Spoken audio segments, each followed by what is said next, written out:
Hello! Your Uncle Spurt is back in Blighty after a brief sojourn to the United States for Samsung's Galaxy Unpacked shenanigans. Now, it was a bloody long flight, but Mr. Wangsock was cracking company as always. Although when the attendant spotted what we were up to, the flight was immediately diverted to Dallas. But let me tell you, techs and airport security, absolute gents. They only kicked me in for about 5 minutes tops, and under request they avoided the whole facial region. Because, you know, this is the money earner right here.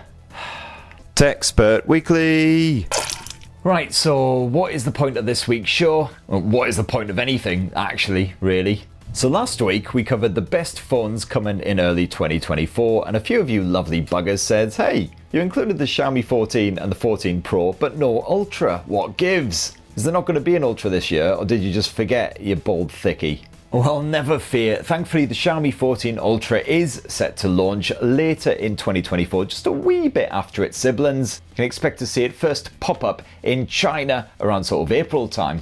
And more excitingly, some early leaks have revealed that an EU release is on the cards. Now, this year's Ultra model is expected to sport a similar design to the older Xiaomi 13 Ultra, including, yes, a bloody massive round camera bump the size of a f***ing football. However, this time around, apparently that awkward slopey bit has been axed, so hopefully the Xiaomi 14 Ultra should be a wee bit more slender than the old version, and therefore slipping it into your jeans shouldn't be quite as violent. Get in, you bastard! Ow, my pancreas! And that Leica branded camera tech should be the major upgrade here compared with the Pro model, which by all accounts is proper bloody premium to begin with. But for the main Ultra camera, expect Sony's fresh supersized 1-inch LYT900 sensor to be swapped in, complete with some proper massive diodes for next level low light shots. Whoa! And Xiaomi has also slapped on a snazzy variable aperture lens, so if you want to, you can have it absolutely gaping, in a mode that's incidentally known as Your Mum. Not even kidding, it's like watching a hippo yawn.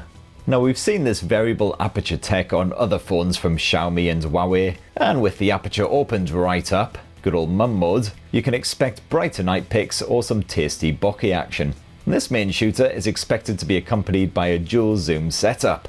You got one 50meg telephoto shooter, backed by a 50meg periscope snapper. And while the Pro is expected to come with your regular aluminium jacket, on the Ultra that could get upgraded to a tasty bit of titanium. The same as Samsung's Galaxy S24 Ultra. This is suitably lightweight, but also tougher than Hulk Hogan's leathery arse. And on the front end, Xiaomi is slapping a 2K display, which is curved on all sides, just like what you'll find on the Xiaomi 14 Pro. And it probably hits about 1 billion nits because every bloody manufacturer seems to be in some sort of insane competition to have the brightest smartphone screen out there. If it doesn't burn a hole right through your retinas and char grill your frontal lobe, then it's not good enough. And also, just this past week, some rumours have hit the socials about the selfie cam. Top leaky people reckon it could be an under-display effort similar to what we've seen on some ZTE blowers like the recent Red Magics. And that's good news for anyone who can't stand those selfie cam orifices from ruining a proper full view experience. Although selfie quality does usually take a hit. It's kind of a similar effect to rubbing Vaseline on the lens, so in my case it's actually a massive improvement. The brains of the Xiaomi 14 Ultra shouldn't be any kind of surprise. You can once again expect Qualcomm's mighty Snapdragon 8 Gen 3, as also slapped inside of the Xiaomi 14 and the 14 Pro, and basically every frickin' flagship in 2024. And you can expect all-day play thanks to the 5200 mAh battery with 90W wide charging and 50W wireless charging support. Tasty. So are you tempted by the Xiaomi 14 Ultra if all these rumours don't turn out to be a massive sack of guff? Perhaps even enough to pot off a purchase of the Samsung Galaxy S24 Ultra? Well, it'd be great to hear your thoughts down in the comments below, and we'll try and get through as many of those as possible next week. And now it's time for the part of the show that's marginally less fun than a run-in with Dallas airport security, especially if they slather on the Vaseline. It's viewer comments. Viewer comments.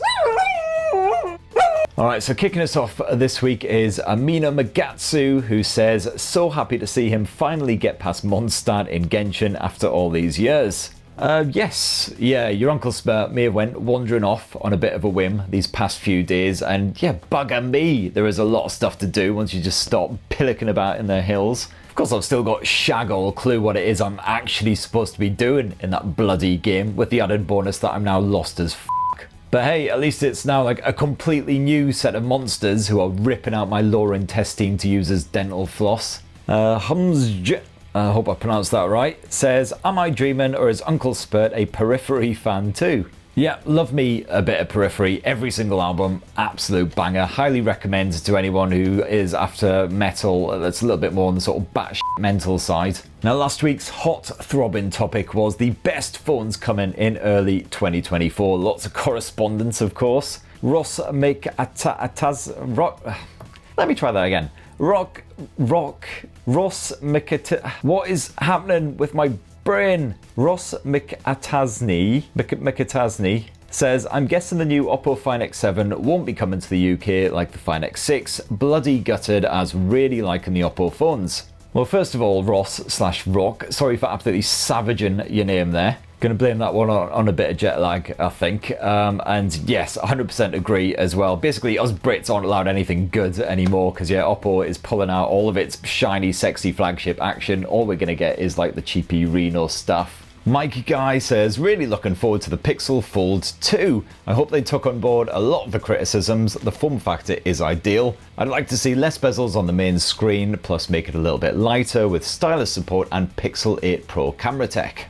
I certainly, I really love the squat design of the original Pixel Fold. It would be good to have skinnier bezels, but more seriously, they really need to sort out that seriously janky arse software. I mean, what Google needs to do, basically, is just rip off OnePlus. The OnePlus Open absolutely nailed that foldable experience, so Google, just no shame in it, mate. Just completely nick everything they did and settle in the courts later. You dudes have got more money than Scrooge McDuck anyway. Next up, 5 Feet of Fury says, the Sony Xperia 1 Mark 6 is what I'm hanging out for. I think what you mean is hanging on for. Hanging out, a very different thing. That'll get you arrested. Believe me, I've tried. With no idea whether it will be a real step up from the Mark 5. My Xperia XZ2 throws wobblies now. I need a new phone. I mean, I'll tell you what, that XZ2 has bloody done you proud though, hasn't it? That's a good few years ago now. I think I still had hair when that thing came out. And Daniel Wildman says, I was all excited about the S24 Plus. That is until you said that they're using that awful Exynos chipset. Ah well, looks like I'll be using my S23 Plus for another year. I don't know why exactly, but I'm going to remain cautiously optimistic on the whole Exynos front, at least until I've tested it out. Call it a New Year's resolution or whatever. I'm just trying to be less of a skeptical, moany old twat. And this new me will absolutely last until February at the very latest, and then I'll revert to type. But hey, at least I'm giving it a go. So yeah, Exynos 2400, it might give the Snapdragon 8 Gen 3 a semi-decent bout of fisticuffs. It might not overheat horrendously. It might be reasonably energy efficient. We shall see. Ugh, I'll tell you what, all this being upbeat has given me really bad gas. Anyway, full Galaxy S24 and S24 Plus's reviews hopefully coming soon, so we'll see. Pixel Gaming says, rumours say the Xiaomi 14 Pro won't go global, but the 14 Ultra will instead. That would be a real shame if we didn't get the full trio, the full Xiaomi 14 family over here in the UK, although the main thing is that the regular vanilla Xiaomi 14 definitely comes here because it's going to be one of the only compact phones of the whole frickin' year, at like just under 6.3 inches. And also on that subject, Spartan Bloodline says, looking forward to the Asus Zenfone 11. Yeah, again, something dinky that you can comfortably wield one-handed. Those are my favourite too. I was a wee bit worried when all those rumours started flying around on the bloody internet about the Zenfone range being dead as dishwater. Dead as dishwater? That doesn't sound right. Dull as dishwater? Is that the expression I'm getting confused with? Anyway, whatever. Dead as basically. Now that right there, Zenfone being killed off would have been a proper table flipping moment for me, because yeah, absolutely love the tits of those Zenfones, and we need as many mini mobiles as possible. Foolishly smashing on, Myson Kirby says, you forgot the Redmi K70e. I mean, as far as I can tell, that's basically just a Poco X6 Pro, but with a slightly faster charging battery, maybe a little bit bigger capacity as well, but like everything else is the same, and it's not coming out in the UK anyway, so bollocks to it. Kukin Kookie says, hey Techspert, I was wondering should I buy the Redmi Note 13 Pro or the Poco X6 Pro? Now if I haven't got this all scrambled up in my brain, which frankly today anything is possible, I believe the Redmi Note 13 Pro is essentially the Poco X6 by a different name. Few little differences, but essentially the same phone. But anyway, yeah, this whole Poco Redmi situation, confusing as I basically need a bottle of scotch on standby when I'm shooting Poco Redmi stuff just to soothe my poor aching brain. But I would say of those two, go for the Poco X6 Pro if you are a gamer who wants to play Genshin Impact for hours all afternoon long or whatever. If you're not that bothered about gaming and stuff, then just go for the Redmi Note 13 Pro, that will do the job. Next up, Eric Harrison says, I've been wondering, where do you get those amazing wallpapers at? I really can't believe you have never mentioned it yet. Either you like the jingle or you're just trolling me really hard at this point, pretty sure. Wall.alphacoders.com, wall.alphacoders.com, that's where my wallpapers come from, wall.alphacoders.com. Gary Harden says, I'm into my 6th year of the Huawei P20 Pro. You know what, it is absolutely astounding how many people you bump into on a fairly regular basis with either a P20 Pro or a P30 Pro, despite the fact that, yeah, it's been absolutely years. It just shows how much people absolutely adored those Huawei flagships and how absolutely jizz-tastic they were. Gary continues, what is the closest to a Huawei phone in your opinion? Well, these days, personally, I would just go OnePlus because the Hasselblad camera tech really, really good. You've got that slick sort of Huawei style design. The software is kind of similar as well. So, you know, they tick most of the flagship boxes and they aren't crazy expensive. Beth Russell says, what is it exactly you don't like about the iPhone SE? I'm not familiar with it, but surely it can't be that bad. Oh boy. Well, if you can't be asked to watch my full review, here's some select highlights. Many issues indeed, so it's kind of like the smartphone equivalent of Johnny Depp. And speaking of elephants, those bezels are just as f***ing huge as one. Just 64 gigs of storage. What you can expect here is weaker contrast, colours that don't really pop, and also good luck actually seeing anything outdoors when the sun decides to actually cut through those clouds. This thing gets hotter than the inside of a freshly baked Cornish pasty. Battery life is, for want of a better word, just pants. And not just pants, we're talking big floppy pants with nasty skid marks permanently ingrained in the inner lining.